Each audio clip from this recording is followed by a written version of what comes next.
Special report की करते हैं शुरुआत। पश्चिम एशिया मिसाइलों का रण क्षेत्र बना हुआ है। ईरान और अमेरिका एक दूसरे पर लगातार वार पलटवार कर रहे हैं।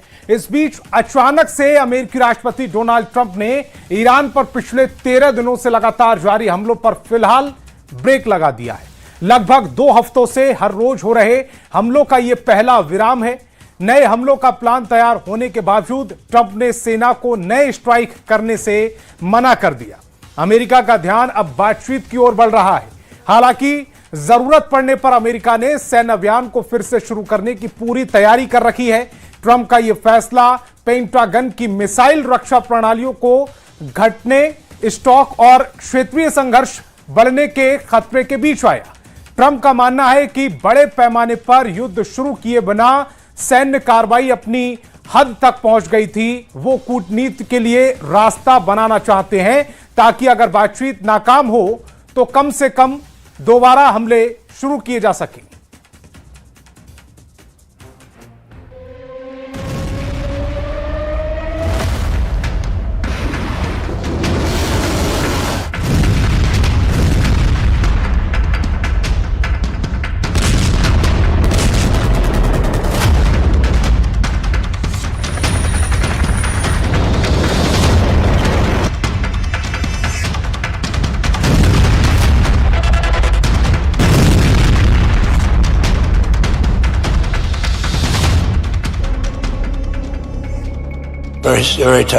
Very tough to watch, to be honest with you. Very tough. I think it's the toughest thing I do. Of anything I do all this stuff, but I think it's the toughest thing I do. 22 जुलाई 2026, Marietta, Georgia, America.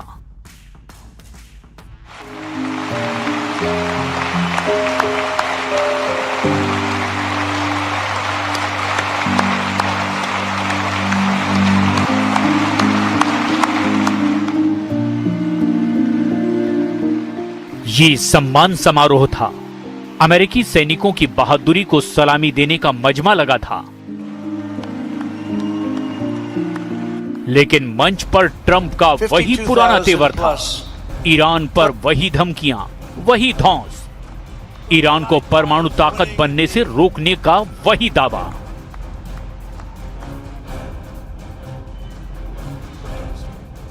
We don't need the Hormuz Strait, but we do it because we have to do it, because we cannot let Iran have a nuclear weapon. It's very simple. They're getting hit so hard, and they want to make a deal. But I say they're not ready to make a deal. Because every time they make a deal, they want to change it and everything. They're not ready. They'll be ready very soon. Trump की बातों पर खूब तालियां बजी, लेकिन जैसे ही उन्होंने lieutenant Tyler फीहन के परिवार का रुख किया, माहौल बदल गया।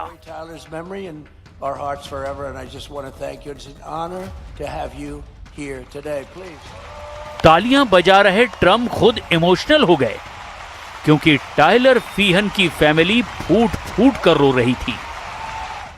ऐसे भावुक पल में ट्रंप कहने पर मजबूर हो गए कि ये उनकी जिंदगी का सबसे कठिन काम है। Very tough to watch, to be honest with you. Very tough. I think it's the toughest thing I do. Of anything I do all this stuff, but I think it's the toughest thing I do. But to Sherry and Stephen and David, we will carry Tyler's memory in our hearts forever. And I just want to thank you. It's an honor to have you here today. Please.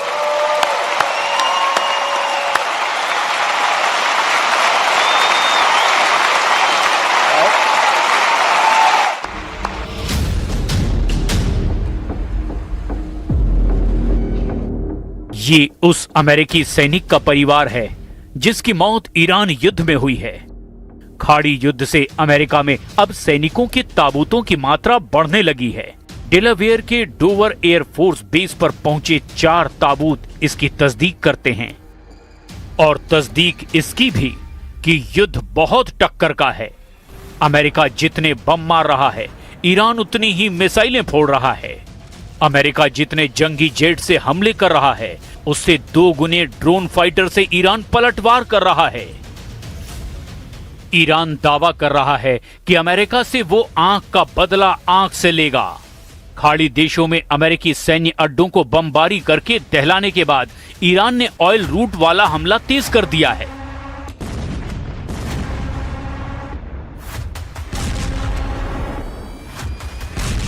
Iran के नए war plan को Yemen के Houthi fighter अंजाम दे रहे हैं।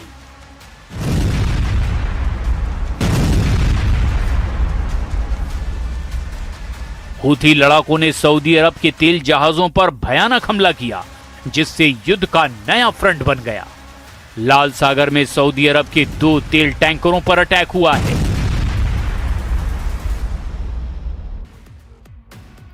America अब Iran में last operation की तैयारी कर रहा है।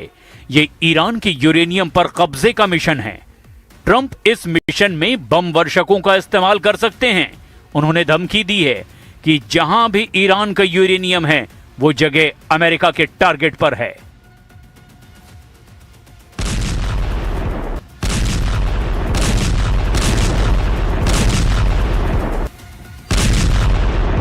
Do you believe that Iran has moved nuclear centrifuges into Pickaxe Mountain?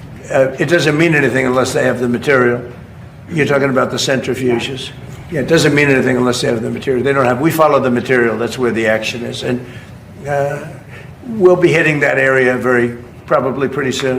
And there's not a thing they can do about it. Normally I wouldn't say that. If I thought they could do something about it, I would never say that. But we'll be hitting that area pretty soon, and very heavily.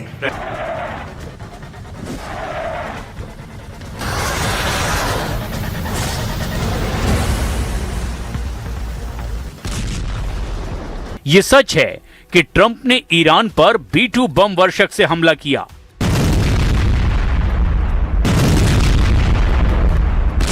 उन्होंने bunker buster के धमाके किए। Tom hoc मिसाइलों की बौछार Iran पर की गई।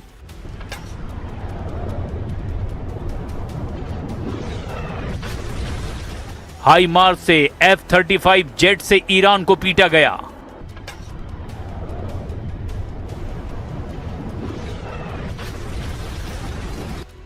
ईरान के हमलों से बचने के लिए अमेरिका ने थाड का भरपूर इस्तेमाल किया, मगर ईरान टस से मस नहीं हो रहा है, जिसके मायने ये हैं कि ईरान के पास कुछ तो स्पेशल है, ऐसा सीक्रेट वेपन जिससे ट्रंप अनजान हैं।